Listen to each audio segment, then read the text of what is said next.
It's Nik Mesney with Andy Morrison as we look forward to Friday's fixture against TNS. Andy, it is a top of the table clash, but is it just another game for you at the end of the day? It's another 3 points. I think for me to say that it's just another game, would be just pointing out the obvious cliches, because it isn't. It's a top of the table clash, but we have to go about it in the same way that we have done the last couple of months, probably the last 3 months at home. Where we've won 9 and drawn 1, scored 27, I think conceded 7. So we're in a phenomenal run of form at home, and we're playing really well. So I don't need to sell anything to the players. I need about having belief, because it's there. The facts and the stats are there, how well they've played. So we should be going into it buoyant. Since Park Hall, we've gone 8-0, 3-0, 1-0, 4-0. So we're playing incredibly well. And we're a team right in form, and if the boys produce the quality and the standards they have done over the last couple of months, we'll be fine come Friday night. You talk about our standards at the moment, fantastic, but TNS themselves have dropped points over the last couple of weeks, obviously losing to Newtown and drawing with Bala last week. Does that put the pressure on them for once? I don't know. I don't think it's pressure, Nick. They are where they are, and yes, we're all surprised. Yes, that Newtown beat them and they dropped points last week. Sometimes you look at it and you're very surprised that we are a point clear. I go back now to, I think, Craig Harrison's last year in charge of the club. They were 25 points clear at this stage of the season.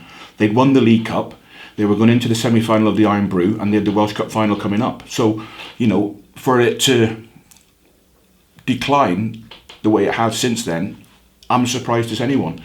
But they're still the champions. They're still the team that we're all trying to get to. But like I say, at the start of the season, Nick, with our rightly, adjusting the budget, that became slightly more sustainable, and cutting the squad like we have done. So now you're looking at TNS budget being over double of what Connah's Quays is. For us to be a point ahead of them is incredible. And a staggering achievement by us, and it probably leaves a few people surprised at where it is, but it is what it is. We've just got to look after ourselves and try and win games of football.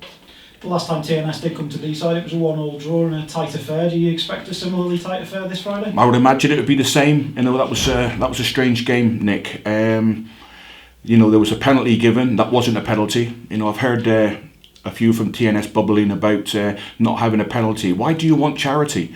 The ball has hit Danny Holmes in the stomach. The linesman's corrected the referee. It's brilliant from the referee and the linesman to actually come to a conclusion that's correct. So why you'd moan about it afterwards, I have no idea. If there was VAR on the day, then the penalty wouldn't have stood correctly. In saying that, Nick, I'm not naive.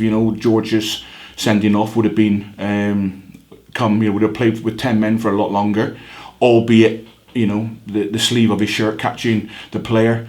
But that's not the first time that's happened. I think if you go to the Cardiff Met game at the end when Joel Edwards was sent off, he's not touched the lad again, and he's gone down like it was Joe Kilsagi that's actually hit them. So we'll be mindful of that as well, on Friday night, because I think that's something that's crept into the game in the Welsh system. I've not seen it, but I'm starting to see that a little bit now, where players are feigning injury, rolling around screaming when they haven't been touched, and it's something we'll have to be mindful of.